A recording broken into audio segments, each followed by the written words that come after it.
Siya ang ating gabay. Mahirap man intindihin ang mga bagay-bagay at gusto mo nang bumigay. Lagi mong tatandaan na lagi siyang nariyan.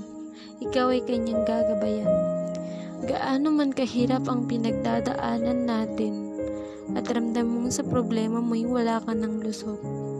Lakas ng loob sa kanya natin mahuhugot. Ayaw niya tayong nakikitang nahihirapan. Ayaw niya tayong nakikitang nasasaktan. At higit sa lahat, ayaw niya tayong nakikitang nalulungkot.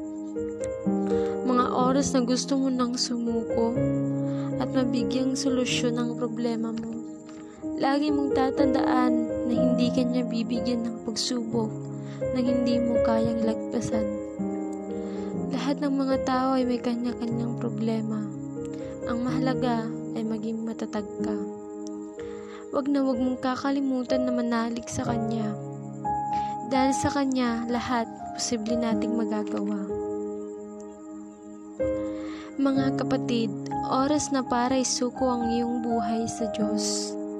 Makikita mo ang buhay na unti-unting maaayos. At marerealize mo na walang halaga ang iyong buhay nang wala siya. Kaya mga kapatid, oras na siguro para tanggapin mo siya. Tanggapin mo siya bilang sarili mong tagapagligtas. At dito nga natin mapapatuloy